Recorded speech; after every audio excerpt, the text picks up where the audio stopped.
Tuesday, July 29th. It is the Deferred Collusion Trade Deadline special. We're here, Brandon. This is where champions are made in the 2025 season, and we're here to talk all about it. It's Deferred Collusions, me, Jesse Rowe, King of Crespi, joined by Lord Paramount of Los Angeles, California, Brandon Bollinger.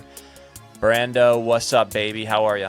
Jesse, my Bessie, what's up, boo? It's good to see you. It's even better to be talking baseball. I thought you were rhyming for a second. I thought you were I do that. Poetry, beat poetry. I'm a street poet. Yeah, you are. I really speak to the streets of LA from mi corazón. That's my heart in Spanish. Jess, you know I'm always trying to help my polyglots out here. Yeah. It's so good to be back. Little bit of wind in my sails. Shohei, 5 consecutive homers. The Dodgers, salvage a series against the Twins. Now we, took the first game of the series against the Reds, and things feel like we might be riding the ship, right? Well, Glasnow's coming back, Snell's coming back, and trade rumors are running rampant, Big Daddy. I feel like you have a little spot in your memory. I like your positivity, but you're just leaving out. Like, maybe did you black out over the weekend when the Dodgers lost 2-3 to the Red Sox at Fenway? Maybe you did. Why would you bring up that? Maybe just totally blacked out when that happened. It would have been cool if we just didn't talk about that. Yeah. It was cool to see Walker Buehler get his World Series ring. That was pretty cool. It wasn't cool to see Michael Conforto play left field. It wasn't, and I'm unfortunately, I think we have to talk about it because it's the first thing in our notes today. So we'll start with the bad stuff, and then we'll get to the good stuff. How about that? We'll end this on a positive note. Only if you promise to go ahead and like, comment, subscribe. Go ahead and tell your friends, co-workers, people you drive by in the street. Deferred Collusion. We are out here reporting on the mysterious things, aren't we, Jess? Let us know if you want a bumper sticker. We'll put it on. We can put it on your car. We're big Cartnart guys. Shouts out Cartnarks. I do love Cart. I am a huge fan of Cartnarks. I love that. Yeah. But we did just release a little video. Jesse has a very interesting theory about Shohei Ohtani's. We're calling it the Winter Soldier surgery. Apparently Spencer Strider also had a comparable surgery, Jess. Yeah, but he's not throwing as hard as he used to. No.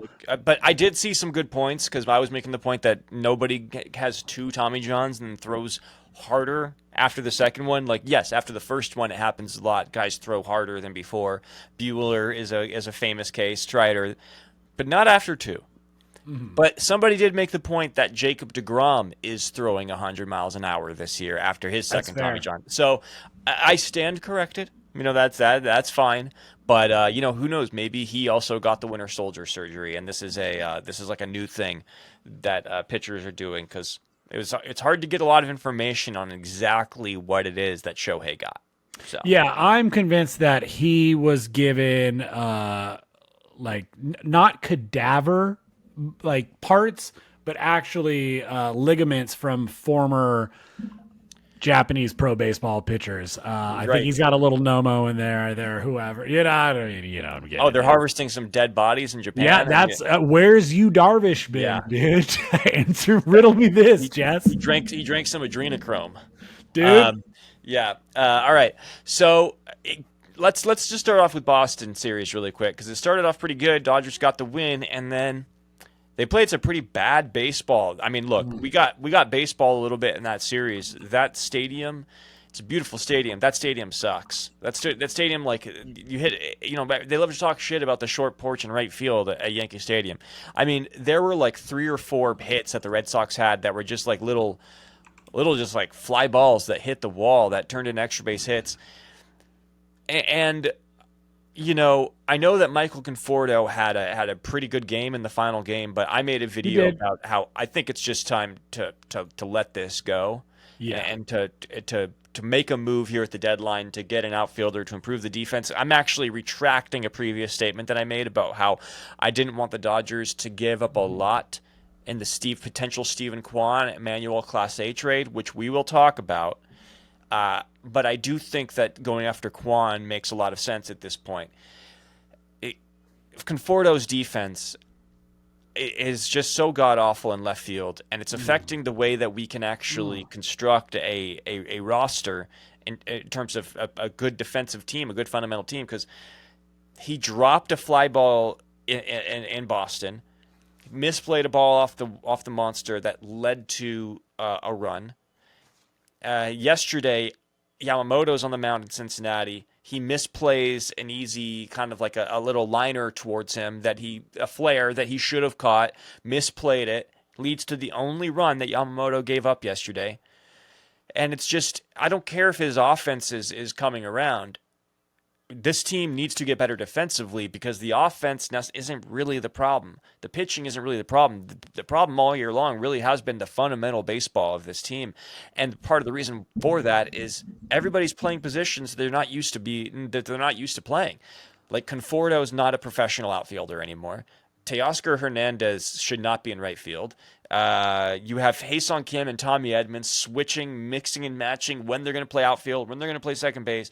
You have Miguel Rojas playing third out of necessity. You have an injured Freddie Freeman. You have Mookie Betts, who's a right fielder or a second baseman, playing shortstop for the first time in his career. It's just a total mess. You have Will Smith and Dalton Rushing switching every other day. So I just think there needs to be some more consistency if you're going to do all that. And I think that Conforto is clearly the weak link here, and it just needs to end. And I think that these past few games have been just clearly enough. The bat means nothing. It's really just this needs to be a better fundamental baseball team, because the defense as it stands, I do not believe is good enough to win a World Series. I just don't. Flat out reject the idea that this team could win a World Series with the defense as currently constructed. I honestly, brother, I just sat back and just let you preach. That was sick. Yeah. I mean, that must have been what it was like to hear Jimi Hendrix do, the national anthem or whatever. That's what I've been told. 1960s Woodstock. Mm-hmm. I'm on acid. I'm flying. There is one thing that I do disagree with, and it's the only caveat, so I'll get it out of the way. I do think that the Dalton Rushing, Will Smith platooning has been a resounding success. Yeah, I agree with that. I guess what I'm saying is like incredible. You have so many different moves happening that like you need to have some consistency on the defensive end. I'm glad that one is working. Totally great. Yeah, great point. You're right. I mean, we've talked about this before. I think it's time that Mookie goes back to right field. To his credit, he did better at short than anybody expected. But I do feel like now with the loss of like his stepfather, tragically, all due respect to that family, and just everything else that's been going on with Mook, making this position, getting sick early in the year, losing 20 pounds. I think it's time to go back to something that's a little more second nature.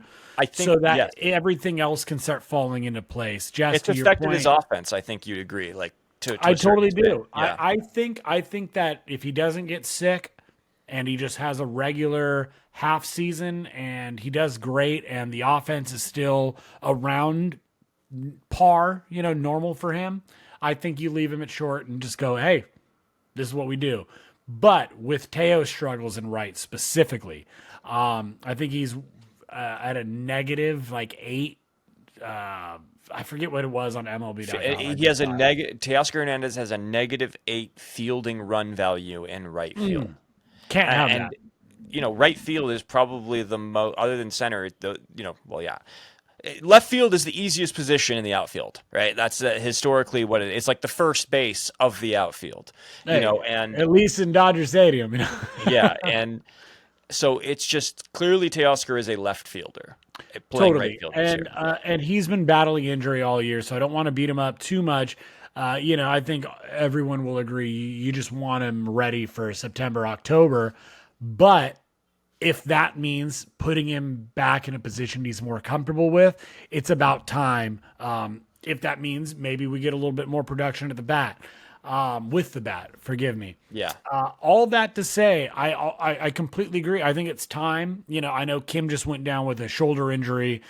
He's had some really high strikeout games. I think he had 4 Ks against Boston on Saturday. Very unlike him. So we're hoping a few days off and a little rehab will do him well. But I think it's time to give him a full shake at short. I think it's time to put Gold Glove winner Tommy Edman back at second base full time.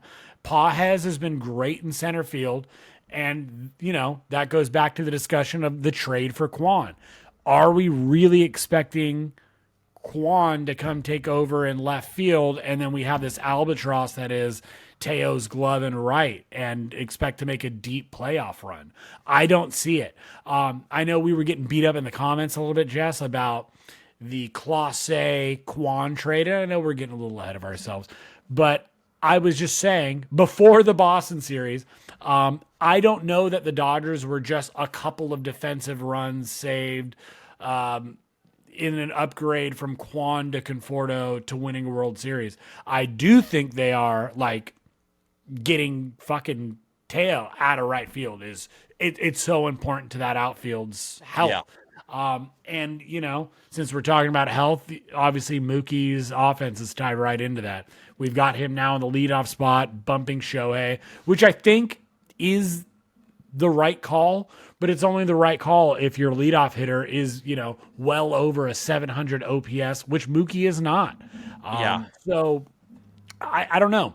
Jess, for me, it's tough to really get down on this team because health has just been in flux all year. So I don't know what the actual lineup is. What is our outfield? What is our infield? Is it going to have to be a platoon type thing all the way through October? Or do you think there is some moves that could happen that would shore everything up in a tidy fashion, I guess? Okay, well, let's look at it this way. Does it need to be on the pitching end or does it need to be on the hitting end? I think defense and bullpen are probably the most key factors here. We did just get Blake Treinen back. He pitched yesterday for the first time in a while. His stuff looked good. He did struggle a little bit. He struggled with command. Gave up Definitely a run, right? was just a little rusty. But overall, the stuff looked like Blake Treinen. I thought he looked great. Yeah. Yamamoto spun a gem in Cincinnati. He looked awesome. Jesse, can I just add one note about Yamamoto? I believe he threw 7 different pitches in that outing, which is crazy. And that screwball he had working both directions. What is happening, dude? He also, I think, had the most swings and misses of any start in his career so far. Yeah. I might be wrong on that, but he had 22 swings and misses. Yeah, some crazy amount of whiffs, yeah. He was great. And again, the only run that he gave up was because of a misplayed flare to Michael Conforto in left field, which, so from the pitching maybe he just needs some glasses, dude. Look what he did for Muncie. Yeah, get some glasses for Conforto. We got to get that guy some fucking glasses. Yeah. Blake Snell is making he's making his return in Tampa Bay this weekend, it looks like. Yeah. So you have Tyler Glasnow, who's back. He looks awesome. He had 7 innings, 12 strikeouts in his last games. He was totally dominant. You have Roki Sasaki is supposed to come back end of August, it looks like. Shohei Ohtani has looked fantastic. They're stretching him out. I know he's only at 3 innings right now, but you'd have to assume he's going to be at 5 innings probably in the next month after maybe 3 or 4 more starts, you'd imagine. So, do you think that they're going to try and get Shohei to be a full-blown starter this season? Well, it seems like they are extending his pitch count every time he's out there. If they're not, that's fine. But then that changes the calculus a little bit because then they might have to go after a pitcher. Mm-hmm. Assuming that Shohei is a 5-inning guy by the end of September, then I don't think that becomes as important. But I do think trading for relief help becomes extremely important because we still don't know what's going on with Gratterall. We don't have, we're not going to have Michael Kopech. We're not going to. Do we have an update on Gratterall? I believe Gratterall is expected to return early September. Okay. I believe that his timetable is that's what his timetable originally was, and he's still on that. So I just, Ben Kasparias has taken a step back lately. He has not. Jack Dreyer as well. Jack Dreyer, and I just don't know if you can rely on those guys for high leverage moments. Blake Treinen, we know what he is. So I do think I did see a report that Pete Fairbanks was somebody of interest to the Dodgers. The Dodgers have expressed some interest in him. So I do think that would be a good move, especially because it seems like the Emmanuel Clase thing is not going to happen, which we're going to get to again. But I still think that the price tag would have been cheaper for Fairbanks anyway for similar results.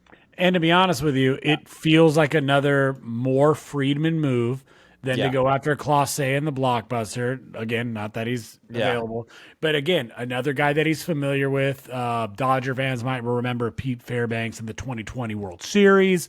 But yeah, another Friedman guy. I think I don't know if Friedman signed Fairbanks. Actually, I thought he did to the Rays. He might have drafted Fairbanks. I'd have to look that up, but he was definitely on the Rays. No, I think he was. I think it was just after his time. Now that I'm thinking about it a little bit more, but regardless of that, I think Fairbanks would be a good move. But if we're looking at like offense, Muncy, the great news is that Max Muncy is starting a rehab assignment. Yes. His timeline has been way faster than any of us expected it to be. So, and they also just called up Alex Freeland, who's making his major league debut today. The Dodgers, So stoked about this kid, dude. yeah, top prospect. They're putting, unfortunately, Hae-Sung Kim is going on the IL with shoulder issues. So Freeland is going to get some run here. I don't think that the bats are going to be the problem here.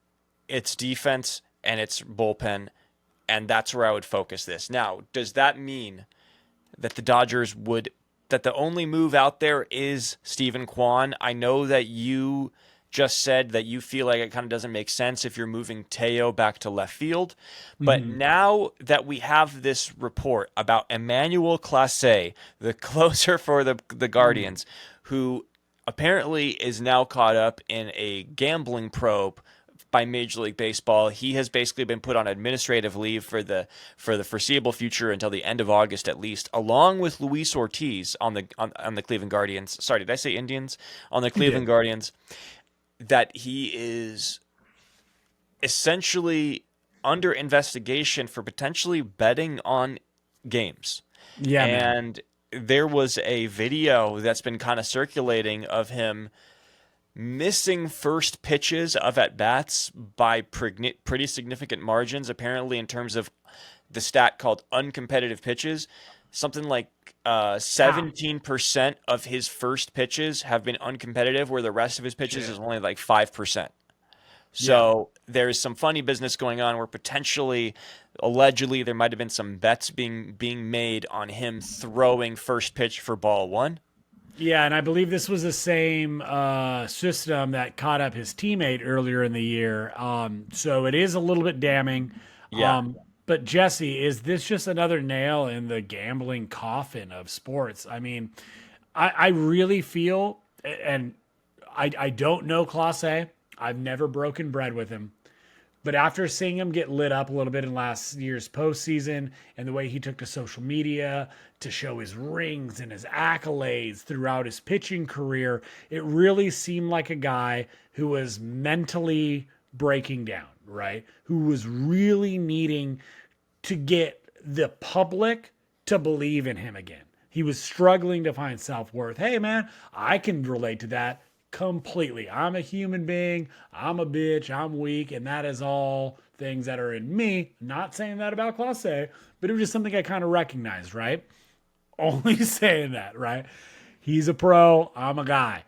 However, that being said, I feel like these hyper competitive guys, we've watched it with Jordan, right? He's out behind the fucking, or in the bowels of the stadium, gambling, shooting dice with security guards, taking their money because it's about the win for them.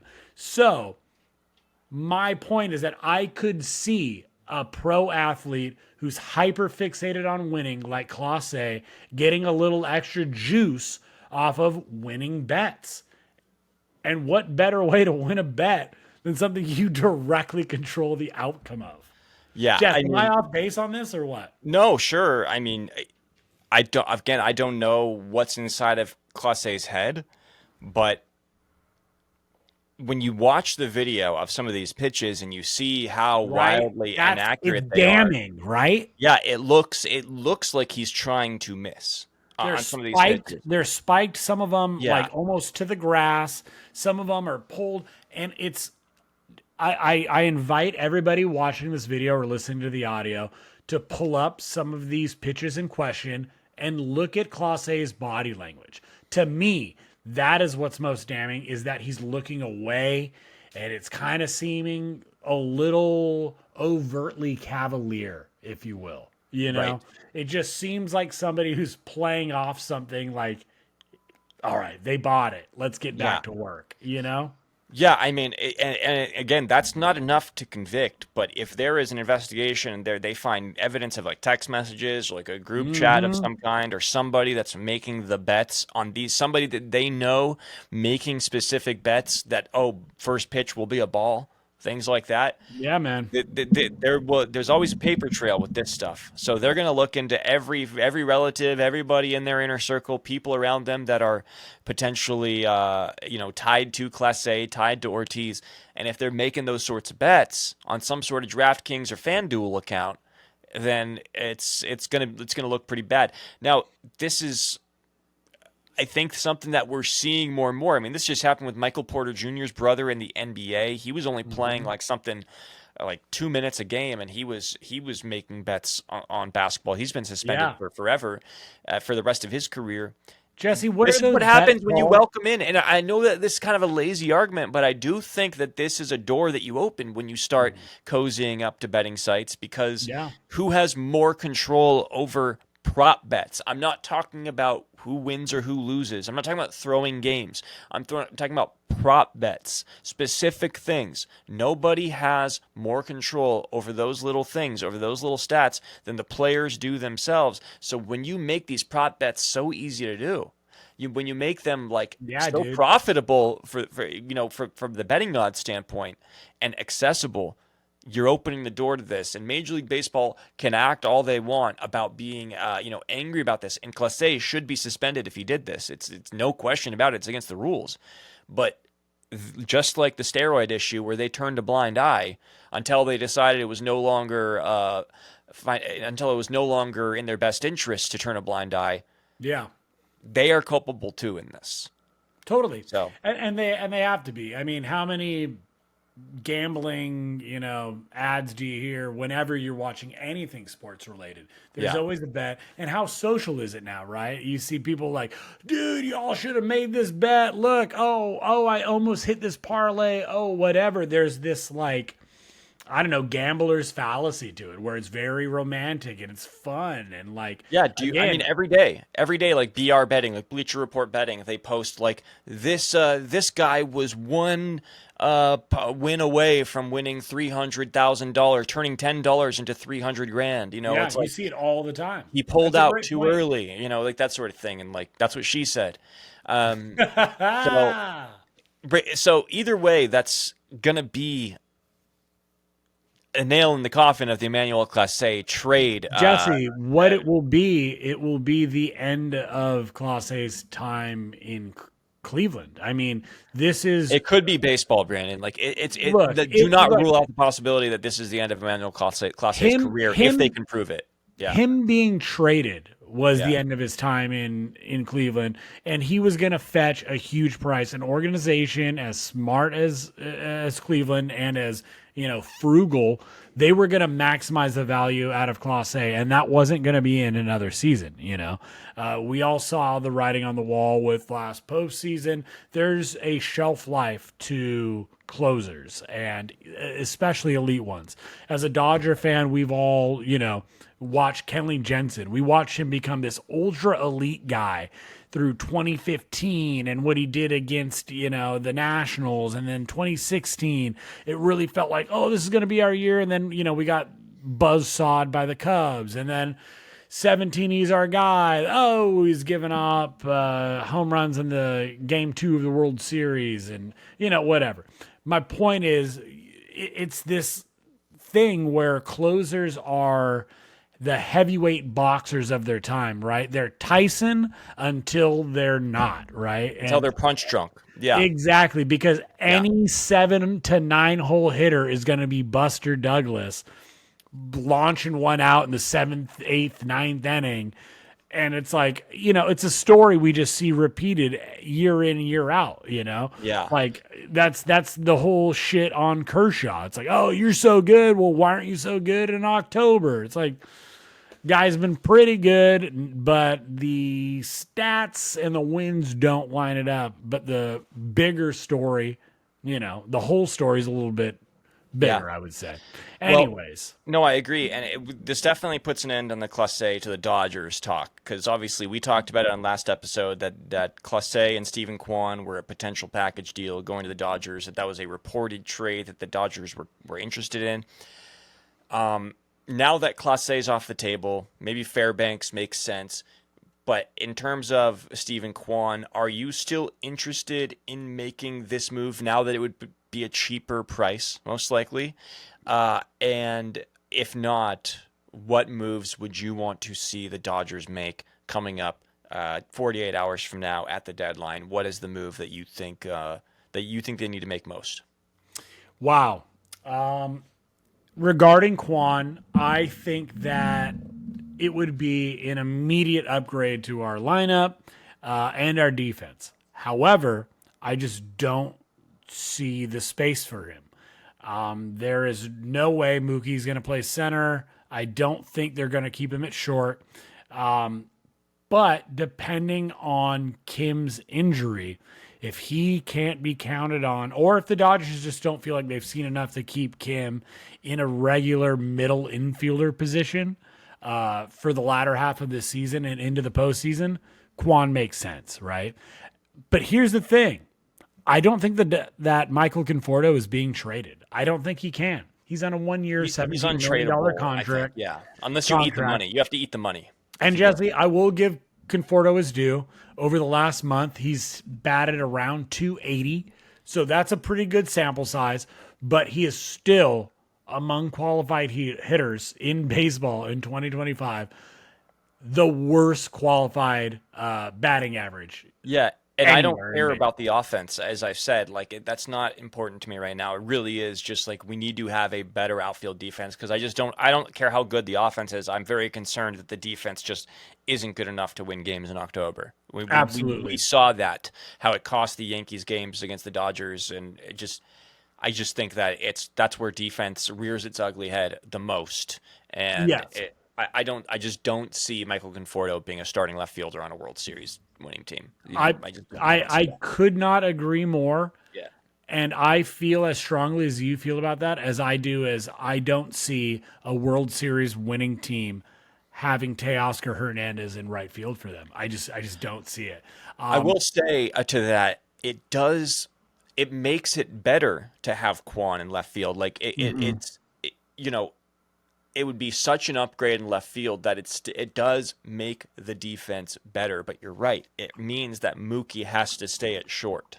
It means he has to stay at short or move to second, and then Edman plays short. And then Hae-Sung Kim comes in as like a bench piece, Yeah. and that could work too. It could, and it's assuming that Mookie's gonna figure it out and be great at short, and then we'll just leave Pages in center, Edman at second, sub Kim in, and then Kwan is starting in left field. That's cool, I guess. I just don't see it. So Jesse, the move that I really want to see the Dodgers make, it would be for an arm, but it would be a bullpen arm. You heard me talk about it before. I'm really in on David Bednar. For this season, he's got a 2.37 ERA with a 1.11 WHIP, 17 saves, and I just feel like he's a cost-effective piece that we can get cheaper than Pete Fairbanks. I really think that the Rays are going to push for something more.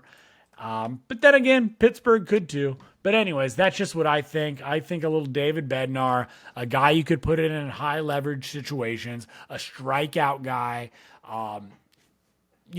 What is the value of swing and miss in October, dude? Invaluable. And, we've seen it from guys like Brandon Morrow to Caleb Ferguson, guys that have had these moments in the postseason where they're untouchable. And I think a guy like that can be unexpected bridge, right? That you need, like that gets you to like Banda was last year, right? Just being lights out. You go Banda, Vesia, Trinan, game's over. Like something like that. That's how I see it, Jess.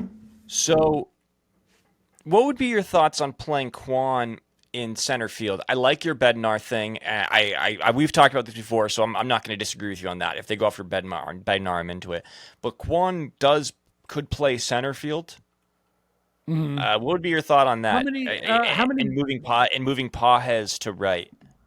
I mean, I would love to see Pages and right if that meant Kwan had some sort of quantifiable stats in center. Let me see. I don't know how many games he's played in center field before.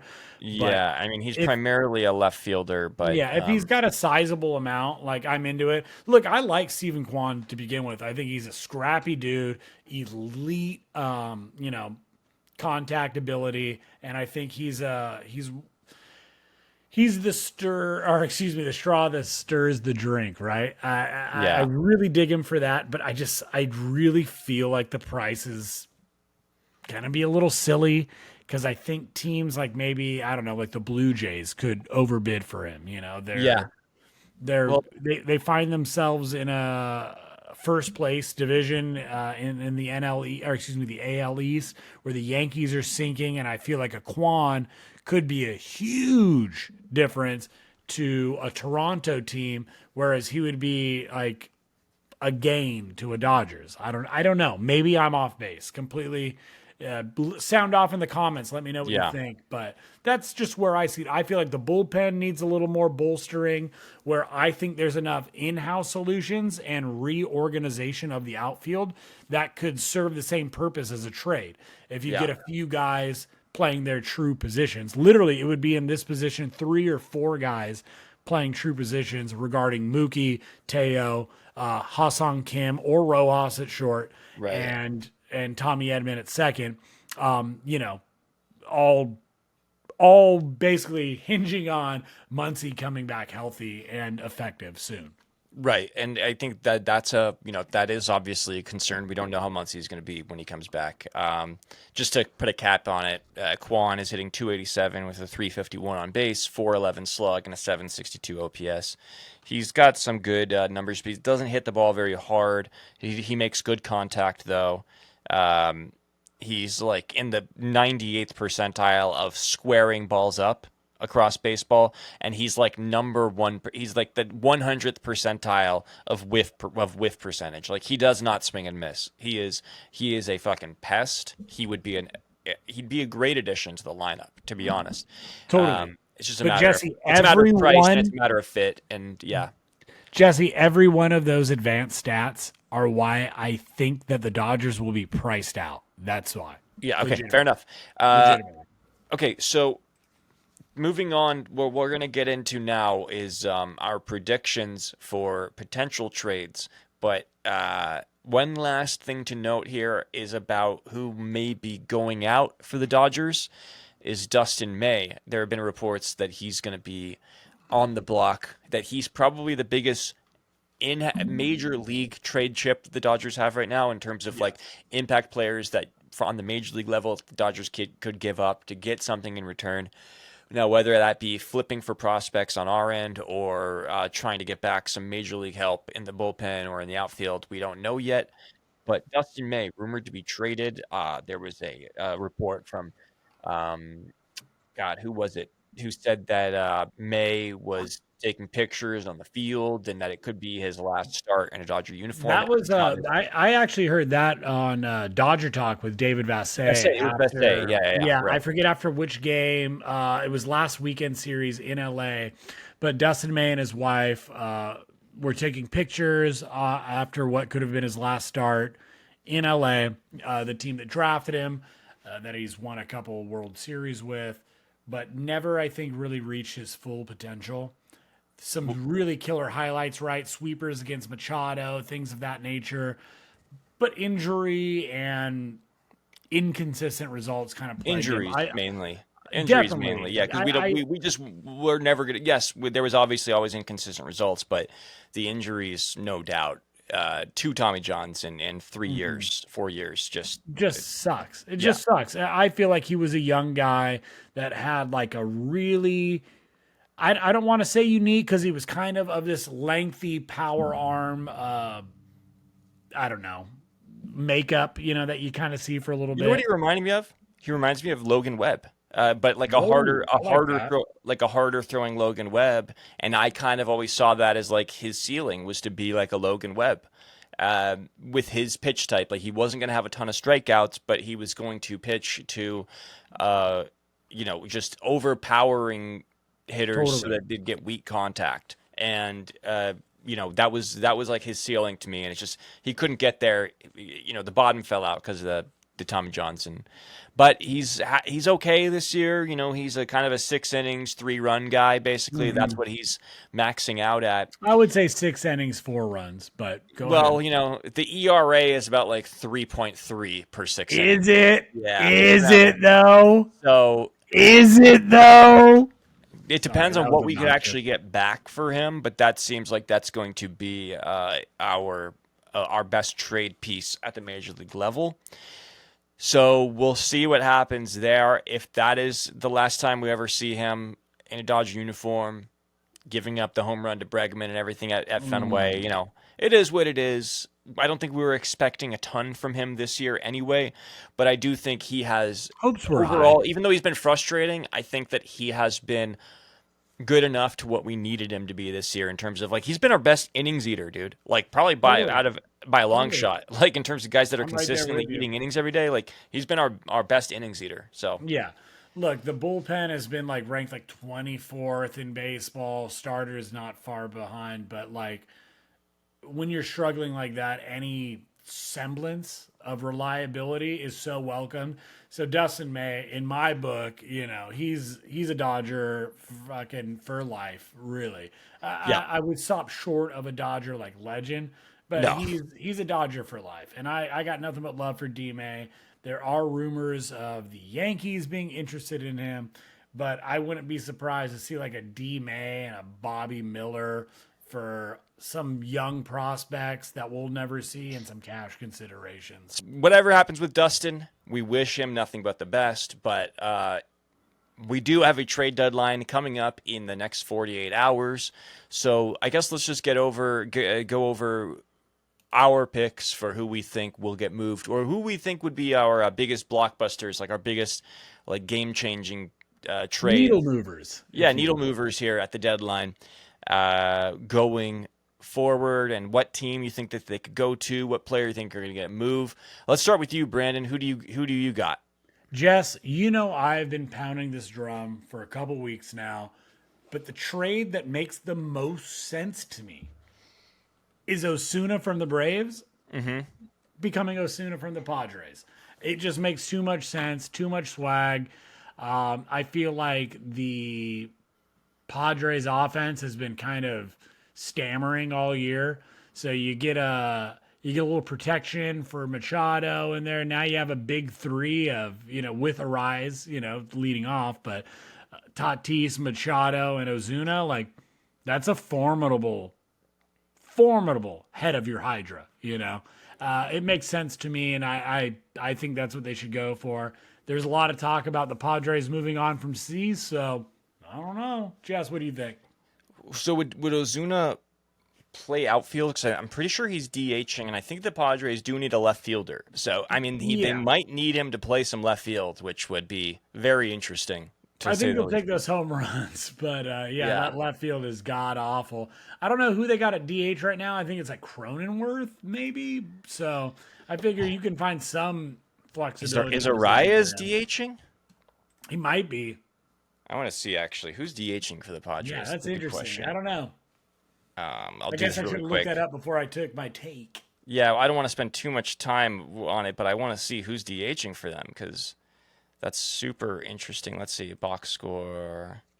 Who's DHing for the Padres? It's Gavin Sheets is doing a lot of DHing, and Who? but yeah, exact. But Bryce Johnson has been playing left field. Yeah, I like it. I like it. Maybe they just play Ben Sheets in left field, or maybe they'll figure that out. But I kind of like. I also just think that Ozuna makes too much sense as an Atlanta Brave. I mean, as a San Diego Padre. Right? I Thank just you, dude. like just personality wise, character wise, I have a feeling he's going to fit right in with that clubhouse. Dylan Cease, you mentioned it does seem like that the Padres are going to have to get something for him, unless they really believe they can win it all with Dylan Cease this year. But I think there are obviously a couple of contenders out there. The one that terrifies me the most is Dylan Cease to the Houston Astros. And the more I looked into that, the more sense it made. Yeah. And I think that would be just horrifying proposition for them to pick this up, because they've been doing this. They've maintained that division, taken over that division, totally injured. They don't have like Yordan Alvarez. They haven't had him since early May. So they're just somehow doing this, and they don't have. I mean, other than Framber Valdez, they just don't have a very formidable rotation. And I think that Dylan Cease would make a lot of sense for them to go after. If not the Astros, then perhaps the New York Mets would go out and make that move. So, I love both of those, to be honest with you. Those both make a lot of sense to me. Who else we got, Jess? Dude, we talked about Kwan to the Dodgers. We can skip that one. Yeah, one that I really, really like, and I think, we're talking about needle moving trades, right? Like, what takes a team from a contender to a favorite? The Chicago Cubs, a team that I've been talking about, is very dangerous all season. Going after the Washington Nationals, Mackenzie Gore. You'll remember he was a part of the Juan Soto trade from the Padres a couple years ago. Made his first All-Star team this year. Just a killer. You put that at the top of that pitching staff, or that rotation. I mean, really, really, I think you have a World Series top 3 right there. Yeah, and it'd be interesting to see what they get back for that, because that trade, I have to give the Nationals all the credit in the world for how they made out like bandits in that trade to get James Wood, to get C.J. Abrams and Mackenzie Gore. I mean, they really stocked up potential futures. So if they do trade him, I would expect them to probably only do it if they get a haul, if they get a really nice prospect package in return. But I do think that the Cubs need to make a move, particularly on the pitching end, to really flesh out that team and realize their potential, because they were in first place for a while, but those Milwaukee Brewers, man, have just kind of taken over. And I think that the Cubs have kind of started to show their true colors a little bit. So they're going to need to make a move to keep up with the Brewers, because I think the Brewers are just a better organization at this point. And remember, Kyle Tucker, free agent after this season. So. Exactly. You got to capitalize on this time now. This is it. This is your window. Yeah. So I agree with you there. The Diamondbacks are probably the most interesting team to watch here, because they were, potential World Series pick before the season started. That ain't happening anymore. Nope. And they've already traded Josh Naylor. And now we're hearing reports that basically everybody is on the table. Zach Gallen is going to get traded. So is Merrill Kelly, most likely. I believe Gallen's in a contract year, so he is, he will be a free agent at the end of the season. Zach Gallen or Sandy Alcantara will be going to the New York Yankees, I think. is my pick, because the Yankees just aren't they don't have the balls to make the big trades anymore. They're going to make the smaller trades. So they won't go after Cease, but they will go after Gallen. And I could see Zach Gallen going to the New York Yankees, especially with Garrett Cole out. He's a stopgap to fill in until Garrett Cole comes back next season. That's my pick. Yeah, and his cost is going to be a little bit down, having a tough year. So I do like that. I think that makes a lot of sense for the new look Yankees, if you will. Definitely not the evil empire anymore, but still formidable in their own right. One more I have before I want you to have the last say here on our wild card pick. I do think that we have to watch the Phillies. I like this one, because I think that they've seen this Alec Boehm experiment all the way through at this point. I Yep. think that they need to fill out that lineup to make it as formidable as possible. While they have Wheeler, while they have this pitching staff that they have, they need to flesh out Suarez. this lineup if they're going to beat the Dodgers. And I just don't think Alec Bohm puts any fear into anybody at this point, right? I think that the Phillies are going to make a move for Eugenio Suarez or Love Nolan that. Arenado if they can't get that deal done. But Love that. I could see Alec Bohm getting sent out of town, and Suarez or Arenado will be joining the Phillies at the deadline. Totally. I love that. I think Suarez is the needle mover. I don't know Yeah. about Arenado. I think he's a upgrade regardless, but Yeah. I think the cost might be a little bit comparable. So Yeah. I think if you're going just off talent, I think Suarez is the guy that can win the Phillies a World Series. I think he is that kind of difference maker. He's been, in terms of like hitting home runs, I think he is Prolific. like with Prolific. Judge and Ohtani Yes. hitting as over the past 162 games, he's hit Yeah. like almost 60 home runs. Yeah, he's a beast. Yeah. I love that pick. I think that's a great call. And Jess, I'm going to just toss out my last pick because when I brought this up originally, you thought I was crazy. Some of did. our listeners thought I was just a fool, didn't know ball. Ketel Marte of your Arizona Diamondbacks is the only way that this team can be competitive again. And hear me out. It's not with his bat, it's not with his fielding, but he is the only way that Arizona will be able to receive top tier pitching, which they are losing in free agency with Merrill Kelly and Zach Gallen, and with the injury of Corbin Burns, their latest, high profile pitching failure. No disrespect to Jordan Montgomery or, Mad Bum before him. I give some disrespect to Mad Bum. I'll disrespect Get Mad it Bum. out of the fucking ocean. Anyways, but my point is, Jess, the Diamondbacks know better than anybody that a couple of frontline aces can take you all the way to the World Series. And without the three aforementioned starters, who do they got? Brandon Pfaadt? That's it.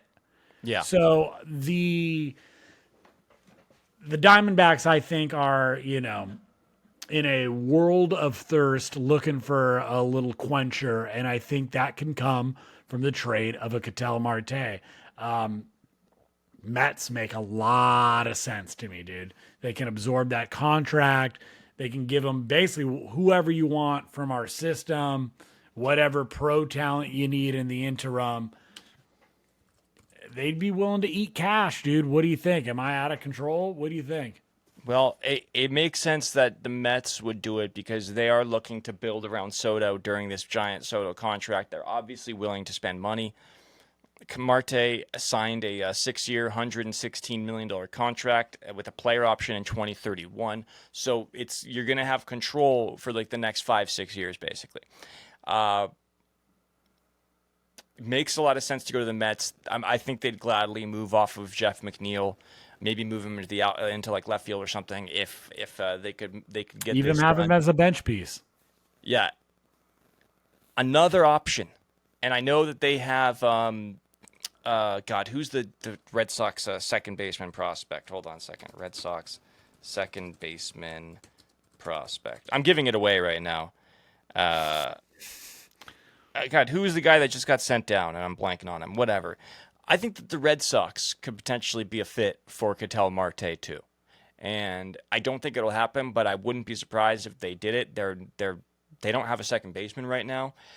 And I see that as a possibility, but I do like the Mets. I think he makes a lot of sense in New York. I think he makes a lot of sense to play alongside Soto and Lindor. I think that's just an incredible 1 through 4. So you've had Lindor, Soto, Marte, and Alonso. That's disgusting. That wins the World Series, right? Yeah, I think that'd be good enough. I think that's good enough right I there. agree. Legitimately, like we were talking about, the whole point of this exercise are moves that could make a team from a contender to a champion. And I think Ketel Marte in pinstripes can win the Mets a World Series. Mets pinstripes, baby blue pinstripes. You know, they're a type of pinstripe. Right. Yeah, I think so. I don't think it's going to happen, but I do think that needle is getting closer and closer to possibly happening. And if we hear his name, we might start hearing some buzz about Ketel Marte in the next couple of days. And it would take a fucking haul. Like, it might take a third team to get involved for some prospect flipping that the Mets would have to do some dancing. I don't know what their farm system is like. Hear me out. I don't think their farm system I don't feel like their farm system is super deep, especially in pitching, because we would have seen more young talent be brought up. But what I do think that Uncle Stevie can do is he could eat half of that contract right away. Just like, how about I just fucking take this much cash? We'll give you these guys. Give them Acuna. Give them a couple of top pitching prospects. Some, you know, maybe a Jeff McNeil. You throw them in there so they got a second baseman to play. And you eat McNeil's salary too. And you just go, all right, fuck it. I think the Diamondbacks take that, dude. They have a very cash considerate owner. You might be right. They definitely are cash considerate. There's no question about that. They have been notoriously cheap, which is why it was surprising they spent so much money. But I just think that fit makes too much sense in New York. I love it, Branden. I knew I'd win you over, dude. You know, the Mets should probably do it soon for specific reasons, because there might not be this endless supply of money that they can spend forever. We might be seeing a salary cap coming around, and we're going to have to wrap this up pretty quickly here, but there is some talk with a potential labor dispute happening in the next couple of years, that we're going to see a new CBA, and that we might be seeing some talks of a salary cap. And made evident by Rob Manfred visiting the Philadelphia Phillies facilities the other day. Yeah, dude. Where he had a little bit of an altercation with Bryce Harper, who took umbrage with the fact that Manfred was there to sort of talk with the players about the potential for a salary cap in the coming seasons, to which Harper so eloquently and colorfully responded that he could get the fuck out of here if he wants to talk about a salary cap. And, you know, one of the biggest voices for the players, a guy that's already gotten his bag. He got his 13-year deal. He got a huge contract, biggest in the history of the Phillies. And, you know, so it is saying a lot. But, do we think that this is what's the there? What's the takeaway from this little altercation with Harper and Manfred? I think if there's anybody in the league that understands professional gamesmanship, it's Bryce Harper. It's a guy that's been scouted since he was a teenager, before he could, vote, before he could drink, before, whatever. He was being, dissected and under the microscope of MLB scouts and evaluators and teams telling you that he's overrated or underrated in whichever way, right? All of that to say that your rating is how you're paid, right? So I think Bryce has had maybe more firsthand experience of the manipulation that media and metrics can have on a player. Now, adding in the financial uncertainty of, a lockout, and is there going to be a salary cap or a salary floor? I think we're reminded of a reporter, Pablo Torre, that broke a story about the NFL and their owners' collusion to keep players paid down. Famously with the Deshaun Jackson, I'm mixing up Lamar Jackson. Lamar Jackson, Watson. Yeah. But with their contracts, there was some verbiage about discipline. Spending discipline. I forget exactly what the quote was, but basically about not overpaying for veteran contracts.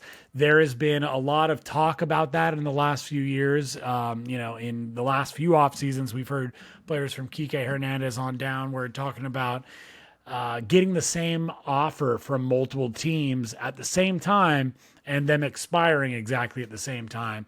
So the reason why I brought up Pablo Torre, the journalist who exposed this, was that it was agreed to be kept under wraps by the NFL Players Union head as well as the owners. So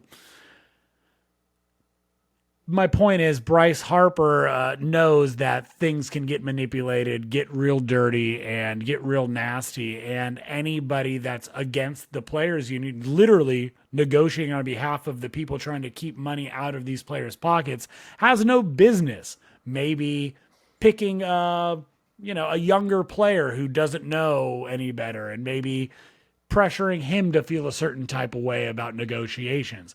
You do that through enough of the league, and maybe younger players aren't feeling the same way as their veteran counterparts, and you have some disagreements in a union that's supposed to be pushing in the same direction. So Jess, my take is that Bryce Hero is a union and labor populist hero, dude, doing it all for the little guy.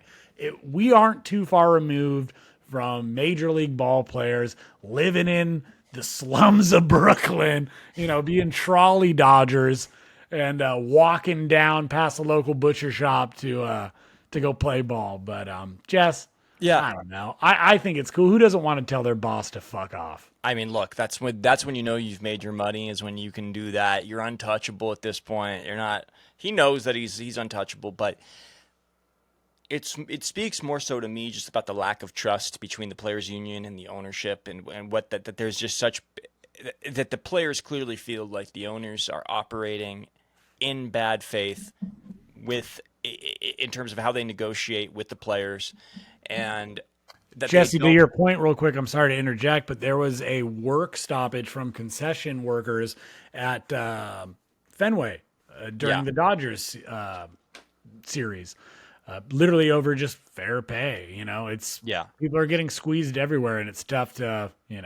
So clearly, like, that's what this is that Harper recognizes that that once this happens, that once the the salary cap is implemented, there will not be another Bryce Harper contract. That future superstars will not get the benefit of this sort of financials. Not that there won't be financial security. They're still going to get paid a lot of money, but that there won't be the length of contract that certain teams won't be able to shell out more than others. And this clearly to be honest, it feels like a reaction to the Dodgers and their ability to spend money in a way that other teams can't, and that we're going to implement a contract a contract limitation simply because we didn't run our business well enough to compete with the Dodgers, and that we're not in a market that can compete with them. And all it's going to do is it's all from the veneer of, like, we're going to level the playing field. But in reality, like, if you look at the NBA, if you look at other sports, like, the Lakers are in the playoffs every year. I know OKC just won it. I know that they just beat Indiana, but that's a one-off. Like, Miami makes the finals. The Knicks were in the conference finals. The Lakers were in the playoffs. The big teams always seem to make it. The big city teams always still seem to find a way, because that's where players want to go. It's not just about salary cap. It's about where the best players want to go. They want to go to the biggest cities with the best weather, with the best market, with the best chance of becoming the biggest possible brand that they can be. And that has nothing to do with the salary cap. That has everything to do with opportunity, capitalism, free market, all that shit. Which, hey, the players union in baseball is one of the strongest unions in the world, and I'll support it until the day I die, because we know, as well as I do, that these owners aren't operating in good faith when it comes to, honesty about money that they're spending and how they want to spend it and where they want to spend it and how much they're saving and how they want to charge the fans. We're the ones that always end up picking the price on it, no matter what, every single time. The taxpayer always comes in and pays the bills. So, I think you nailed it, right? Like, the Dodgers are kind of being used as like a convenient fool, for lack of a better term, like, hey, look at this guy, they're overspending, how are the Reds supposed to compete? And it's like, well, if you remember, like, Reds ownership, like when they won the World Series, I think in the 70s or 80s, they swept, and their owner was so pissed off because she didn't win, or earn more playoff revenue. She Right. like didn't throw a parade or anything like that. Harper, though, remember, he was actually also like defending the Dodgers earlier in the season. He was saying, I think Totally. it's great what they're doing, how they're spending money, and how they're going out there and rewarding the players. So Yeah, he said it was loser talk to complain Exactly. about the Dodgers spending money. And I'm right there Yeah. with him. I think, look, I don't think every team needs to spend $300-something million, but I think that there was some, I know I'm just kind of spitballing, but I think there was a little study or something. I was like, to be competitive, you need to spend around like $185 million, $200 million, which is well below the luxury tax. Yeah. But teams still don't do it, and you're a fool if you don't think these owners are making at least that through revenue sharing and things of that nature. Let's put it this way: if you're pro salary cap, and you're essentially what you're saying is like, it's another way of saying you're anti-worker. You're Yes. pro billionaire. You Yeah. know, like you want the billionaires to get the better end of this deal. That's You're basically literally what you're you're saying. literally saying I don't want there to be any limit to how much money the league can make, but this is how much I think a player should. Yeah, make. and I don't basically, think like, they should there should make be a more limit to what workers can earn. 'Cause Totally, and make we no haven't mistake, even the talked players about- are the workers. That's what Totally. they are. They are And the we workers. haven't even talked about how this would affect players like free agency. They wouldn't be able Yeah. to be stuck in a, like Paul Skeens would be a free agent like next year, I believe. Yeah. So it's not like these small market teams that would potentially develop a Paul Skeens would get to keep him because they would become free agents sooner. And Right. it just would be, hey, they're going to make more sooner, but less overall. And I don't know. I'm not for it. I think the mega contracts like Machado's and Harper's and Otani's and Soto's and Betts are few and far between, and they're very, very well earned. But yeah, dude, that's just me. I'm a populist fella, always rooting for the worker. I couldn't have said it better myself. So we'll wrap there. We'll see what happens. I'm not looking forward to 2026 when we start having potential work stoppage. So we'll see what happens. But that's where it seems like this is all headed. But this was a fun one. This was our trade deadline special. Let us know in the comments what moves you think teams are going to make, what moves you think the Dodgers should make. If you agree with us, if you disagree with us, let us know. And Brandon, this was a fun one, buddy. I'll either see you this weekend or next week, but don't be a stranger. Hey, dude, I'm just putting in that OT time. Yeah. Oh, man. But Jess, Don't disconnect again. don't tell me what to do. Yeah. Jess, it is always a pleasure. I love getting to talk ball with you. I miss you. I love you. And you're my guy, dude. Love you too. Love all of the supporters out there. Keep on supporting, and we'll see you next time.